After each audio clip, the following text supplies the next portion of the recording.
ആ കസേര എടുത്ത് അങ്ങോട്ടും ഇതാ അവിടെ. ആ സാമൂല്,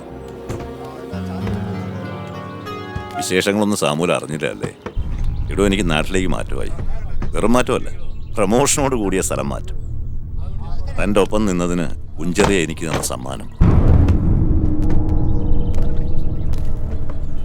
ഓർഡർ കൈ കിട്ടിയിട്ട് ഒരാഴ്ചയായി. ആരോടും പറയാതെ ചില ശ്രമങ്ങൾ നടത്തി നോക്കി, പറ്റിയില്ല. ഇരുവഴിയിൽ കാക്കത്തങ്ങൽ പോലും ഇല്ലാതെ തനിച്ചാക്കിയിട്ട് ഞാൻ പോവുക. പക്ഷേ താൻ തോക്കരുത്. പെൺമക്കളുള്ള മുഴുവൻ അച്ഛന്മാരുടെയും പ്രാർത്ഥന തനിക്കുണ്ടാവും. ഗതികേട് കൊണ്ടാടൂ, ഇല്ലെങ്കിൽ പുല്ലുപോലി ഉദ്യോഗം വലിച്ചെറിഞ്ഞ് തൻ്റെ ഒപ്പം ഞാനും വന്നേനെ. കഷ്ടപ്പാടിൻ്റെ ഉറക്കമില്ലായ്മയുടെയും കാര്യത്തിൽ നമ്മുടെ കൂടെ പുറപ്പെടുക. എണ്ണിച്ചുട്ട അപ്പം പോലെ ശമ്പളം വാങ്ങിക്കുന്ന സർക്കാർ ജീവനക്കാർ. എടോ, മക്കളോട് പറയണം യാത്ര പറയാൻ ശേഖരണങ്ങൾ വരില്ല.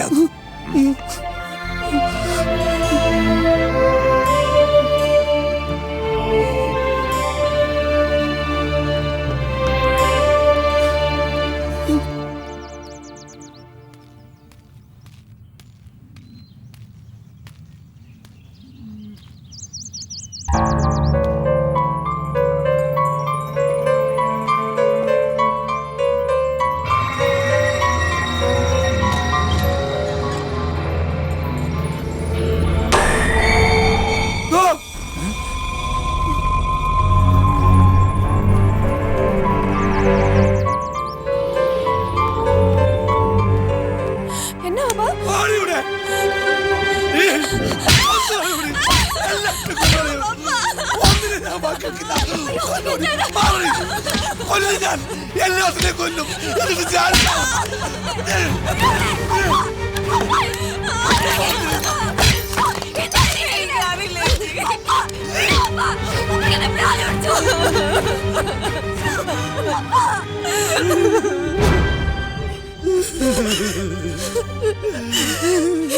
എന്താ പപ്പ ഇത്? നിനക്ക് എന്തിനായിരിക്കും പെൺമക്കളായി ജനിച്ചത്?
ഓ, പറയുന്ന ആടൊരു സുന്ദരി കോത. കുറച്ച് മുടി ഉണ്ടായെന്നുള്ളത് വലിയ കാര്യമൊന്നുമല്ല. മുടി വളരുന്ന തലയ്ക്കകത്തോടെ വല്ലതും കാണണം. നിനക്കകത്ത് പുറത്തൊന്നുമില്ലല്ലോ.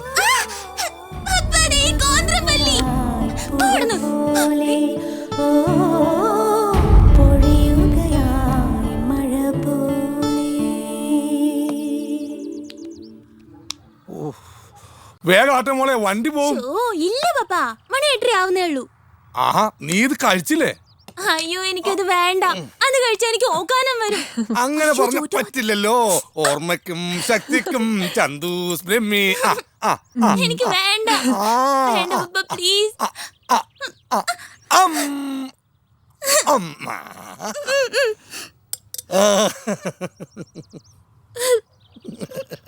ആ, നിന്റെ പ്രോഗ്രസ് റിപ്പോർട്ട് ഇന്ന് കിട്ടുമെന്നല്ലേ പറഞ്ഞത്? കഴിഞ്ഞ 2 വട്ടവും ഫിസിക്കൽ സയൻസിനാണ് നീ കൂടുതൽ മാർക്ക് വാങ്ങിച്ചത്. ഇത്തവണത്തെയും കൂടി നോക്കിയിട്ട് വേണം എൻട്രൻസിന് ഏത് കോച്ചിങ്ങിനാ പോവേണ്ടെന്ന് തീരുമാനിക്കാൻ. ഇന്ന് കിട്ടുമായിരിക്കും പപ്പ. റാങ്ക് ഉണ്ടാവില്ല മോളെ. ടാങ്ക് ആയിരിക്കും. നീ പോടി അവിടുന്ന് കുശുമ്പി. ലിസമോക്ക് ഇത്തവണ ഹൈ ഡിസ്റ്റിങ്ഷൻ ഉണ്ടാവും ഇല്ലേ മോളെ? ഇല്ലെങ്കിൽ മോളുടെ പപ്പനെ പിന്നെ കാണില്ല. ലിസമോക്കറിയില്ലേ, പപ്പ ഈ കഷ്ടപ്പെടുന്നതെല്ലാം ഈ ഒരു പ്രതീക്ഷയില. ആ പ്രതീക്ഷ തെറ്റിയാ പിന്നെ ഞാൻ പോട്ടെ പപ്പ, ബസ്സിന് സമയമായി.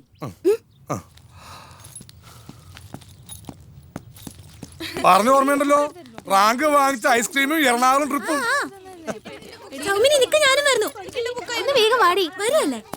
ബസ് ഇപ്പൊ പോവും.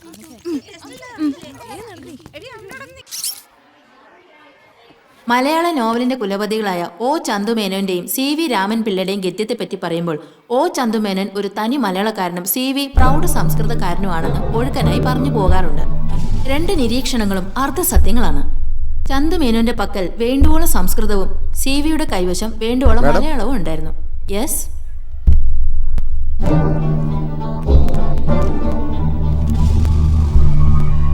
ജിത്തു ഫിലിപ്പ്, ലിസമ സാമുൽ, രണ്ടുപേരും പ്രിൻസിപ്പലിന്റെ ഓഫീസിലേക്ക് ചെല്ലൂ. നിങ്ങളുടെ മാർക്ക് ലിസ്റ്റ് ഞാൻ കണ്ടു.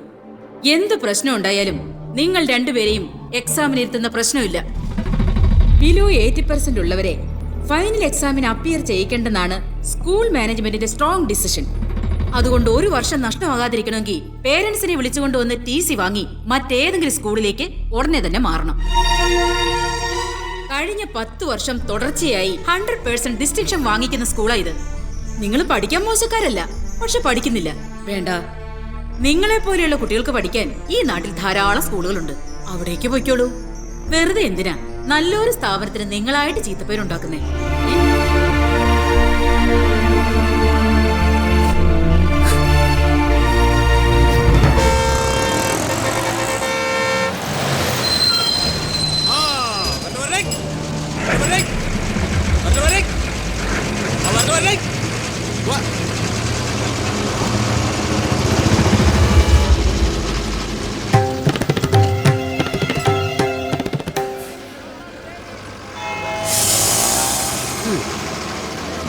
ഓംചായോ, ദേ മറ്റേ സെന്റ് തോമസിലെ പാർട്ടി.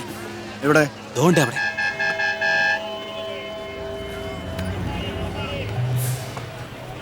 വിളിക്ക്, വിളിച്ചു കയറ്റുന്നേ. ചെന്ന് വിളിക്ക്.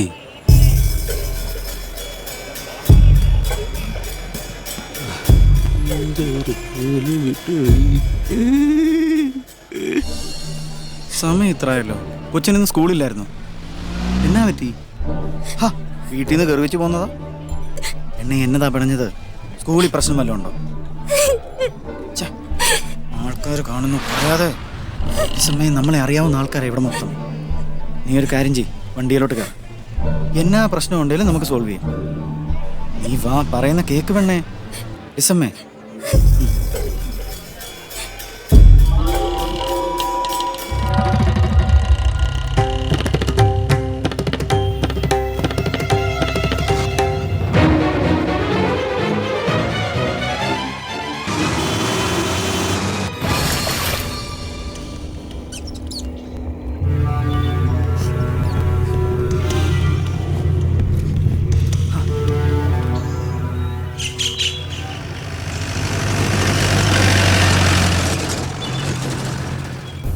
നീ പേടിക്കാതെ.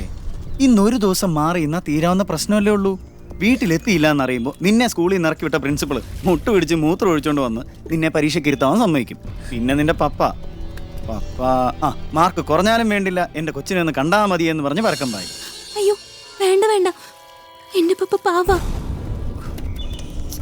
എന്റെ ലിസമ്മേ, അതിന് നമ്മളെങ്ങും പോകുന്നില്ലല്ലോ. ഒരു വരട്ട്, ഒരു ഷോക്ക് ട്രീറ്റ്മെന്റ് ഇല്ലാതെ ഈ പ്രശ്നമായിട്ട് വീട്ടിലോട്ട് ചെന്നാ എന്താവും ഗതി?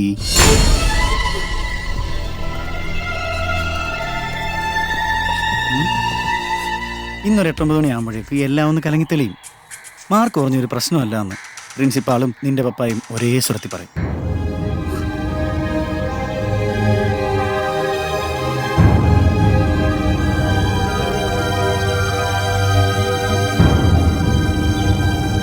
മണിയപ്പാ, വണ്ടി ഇറ.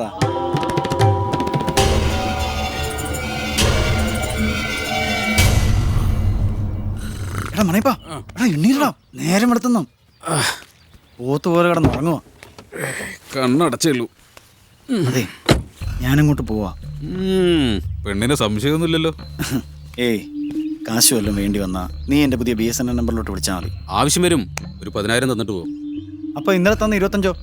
ആ പെണ്ണിന്റെ മട്ടിൻ രീതി കണ്ട ജോർജ് കുട്ടി MD അലവാകുന്നാ തോന്നുന്നു. ടോമിച്ച പറഞ്ഞിട്ട് പെട്ടെന്ന് മുങ്ങിക്കോ.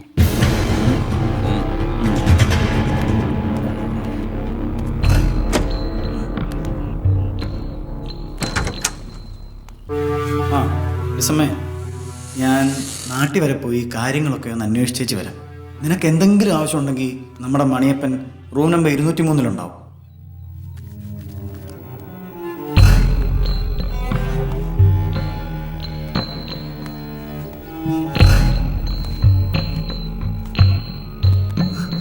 എന്തിനാടി പെണ്ണെ നീ ഇങ്ങനെ പേടിക്കുന്നേ? ഇങ്ങനൊരു പേടിപ്പാർട്ടി. ഭക്ഷണമൊക്കെ കഴിച്ച് മിടുക്കി കുട്ടിയായിട്ടിരിക്കുക. ഞാനിപ്പോൾ ഇങ്ങ് വരില്ലേ?